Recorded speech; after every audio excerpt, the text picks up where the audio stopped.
So I think at this point we've had about 20-25 minutes on discussion. So at this point we'll just move into the summary part of the meeting, and Tony can come back on those points and questions that have been raised.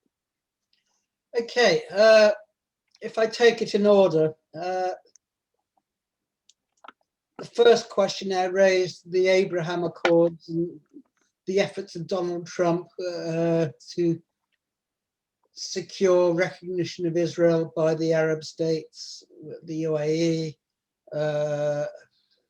Oman, I think it was, Sudan, and so on. And there was a belief that really by doing this, you could relegate the Palestinian question out of existence, really. And clearly that has proved wrong. The Palestinian question is in many ways central to the whole Arab question, the unity of the Arab peoples. And I think that's been demonstrated, whereas you have collaborator regimes that oppress and repress their own people, whether it's Syria, Egypt, Iraq, Saudi Arabia, and so on. The peoples of those countries do indeed support the Palestinians, but to do that, they have to overcome their own regimes. And we should bear in mind that not only is Israel laying siege to the Gaza Strip, but Egypt has a southern border, or for Egypt would be the northern border, wouldn't it, with Gaza, and that's been pretty hermetically sealed as well. The two-state solution, well, Biden came into power really not wanting to have anything to do with a solution of the Palestine question. It wasn't his priority, but it's been forced onto his agenda. And so, yes, he's started to resurrect the idea of a two-state. For instance, he's restored funding to UNRWA. He's restored funding to the Palestinian Authority, the Quisling Vichy-style regime that polices the Palestinians on behalf of the Israelis. It's really a military subcontractor, nothing more. But, you know, you can't just put the pieces together. The situation has changed. By America and the Arab regimes doing what they have, they force the Palestinians themselves to come together and to take on the fight themselves. And we can see that when they do, when there have been the mass demonstrations around Al-Aqsa Mosque, they have triggered a response worldwide, and including amongst the Arab peoples. And one of the most remarkable things about the current struggle is the way that Israeli Palestinians have taken part in it. Previously, Israeli Palestinians were very reluctant to jeopardize their own position because they are relatively privileged in terms of their rights vis-a-vis the West Bank Palestinians. But the attack on the Al-Aqsa Mosque struck a chord with them. And you had a situation where thousands of them during Ramadan were going to pray at the Al-Aqsa Mosque. And the buses were stopped by the Israeli police and they were forced to get out and walk. This would never, ever happen to Jewish worshippers. I mean, it's a stark example of the differential treatment of Palestinians in Israel, who are nominally citizens, a very degraded citizenship have, compared to Israeli Jews. The solidarity movement, I could say a lot about it. I mean, in Britain, the majority of those taking part were undoubtedly Muslims, but it was the largest ever demonstration in Palestine. There's been over 200,000. And it was incredibly interesting, the reaction of the bourgeois media to it. Because you had headlines in the Sunday Times, the Telegraph, the Mail, anti-Semitic placards seen mentioning Nazis and Hitler, and you would get the idea from the Daily Mail, where there are placards mentioning Hitler and Nazis, that actually these placards were supporting what Hitler had done, that they were saying Hitler is right. I mean, this was far from the truth. The placards were comparing Israel's treatment of the Palestinians to Hitler's treatment of the Jews. Now, they may be exact, it may be a good comparison, it may not, it may be hyperbole or exaggeration, but what it wasn't was anti-Semitic. For instance, one of the placards said, don't do to us what Hitler did to the Jews. Now, if you apply the period 1933 to 39, that is the pre-Holocaust period, there are very many comparisons to be made. And it's Israeli Holocaust survivors who've made those comparisons. For example, the late Professor Zev Sternhal, professor at the Hebrew University, a world authority on fascism, who was a child survivor of the Przemysl ghetto in Poland. He said exactly that. Yehuda Alkana, who was the rector of the Central University, European University, which was driven out of Budapest and Hungary by Viktor Orban, again he made the same parallels. So there's nothing anti-Semitic. The irony, and it is an irony, is the next day there was a pro-Israel demonstration outside the Israeli embassy. And who turned up? Tommy Robinson, the leader of British fascism, if you like, an arch-Islamophobic bigot.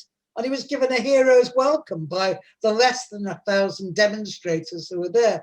Of course, the Board of Deputies, which has been involved in the anti-Semitic smears, was extremely embarrassed and disowned him. But the fact is, amongst the Zionist rank and file, bigots like Tommy Robinson are more than welcome. And it's been documented, not least on my own blog, which you can go to. I've written about 20 odd posts on the links between right-wing Zionists and people like Robinson and the fascist movement in Britain. So the anti-Semitic smear, I mean, I was the first Jewish person to be expelled from the Labour Party, but not the last one.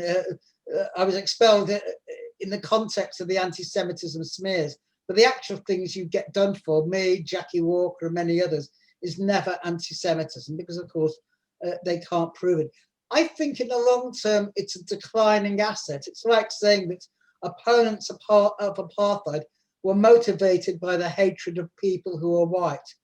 And that's what Israel, of course, says, that Palestinians oppose us not because of what we do to them, but because we're Jewish. And so that is how anti-Semitism is defined. But actually today, I mean, if the Zionists are correct and what their opponents are anti-Semites, what they're really saying is anti-Semitism is a form of anti-racism. It's an absolutely absurd nonsense. And you do see, I mean, the main supporters of Israel today are amongst the anti-Semites. Richard Spencer, the founder of the alt-right in America, a neo-Nazi, ardent supporter of an ethno-nationalist state, which is called Israel. People say, well, there's only one Jewish state in the world. And my response to that is quite clear. It's one state too many. I don't support the idea of religious ethno-nationalist states. This idea went out with the French Revolution, which created the separation of church and state. It was Clément de Terre who said to the Jews as a nation, nothing. To the Jews as individuals, everything. Zionism resented and hated emancipation because it led to what they called assimilation and the rights of Jews where they were, rather than the separation of Jews from the body politic. So I think it's quite clear. I mean, Donald Trump, I mean, he made many, many anti-Semitic comments. He told American Jews that Israel is your country, for example. All sorts of anti-Semitic ads during his first election campaign, but he was an ardent supporter of Israel. So, I mean, if you're an anti-Semite, or you're a Christian Zionist or whoever, you can combine your anti-Semitism with ardent support for the Jewish state. Actually, most Islamic states, in fact, all Islamic states, use Islam to oppress their own people, that is Muslims. They're not ethno-Muslim states. They don't give differential rights in terms of privileges to Muslims as opposed to Jews. Iran is an Islamic state.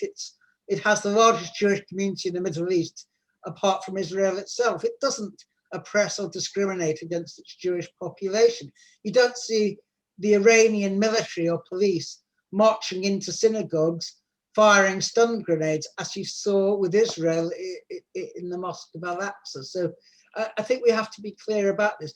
We're opposed to any religious state, religious ethno-nationalist state, because it inevitably gives privileges to those of that particular religion. It cannot be any other than racist. I'm not sure. The importance of Arab labor. Well, Israel has gone to great lengths not to employ Palestinians. I mean, there are about 150,000 who nonetheless cross from the West Bank each day into Israel. But it's gone to great lengths to import cheap foreign labor from Thailand and elsewhere, Philippines, to replace the existing Arab labor, because they're quite conscious of the fact that if too many Palestinians are employed, the Israeli economy will be susceptible to a strike. And we saw during the recent attack on Gaza, an Arab general strike. It's a remarkable phenomenon, the first major strike since the Arab Revolt of 1936. So I think the situation has changed. America and Biden will try to revive the two-state solution, but I think it's increasingly discredited, not least because it's no longer possible because of the nature and the expansion of the Jewish settlements. I mean, it just creates a cheese, a hole, like the holes in the cheese, to imagine that you could have a Palestinian state out of it.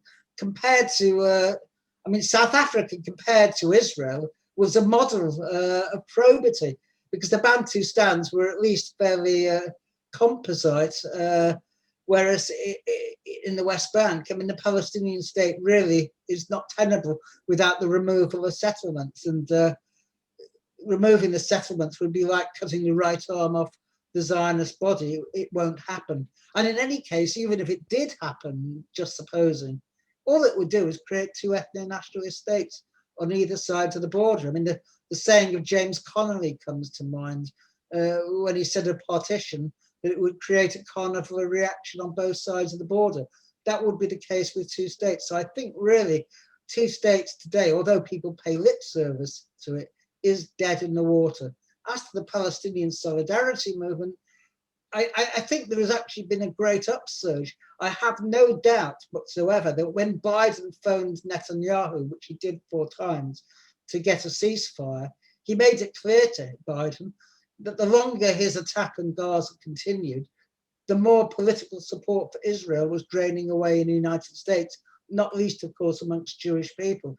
And it was noticeable in Britain that whereas the border deputies, when it called demonstrations during the Lebanon war of 25,000, today it can't get even 1,000 Jews in a city which has 250,000 to attend that demonstration. So not many Jewish people want to come out to support genocide.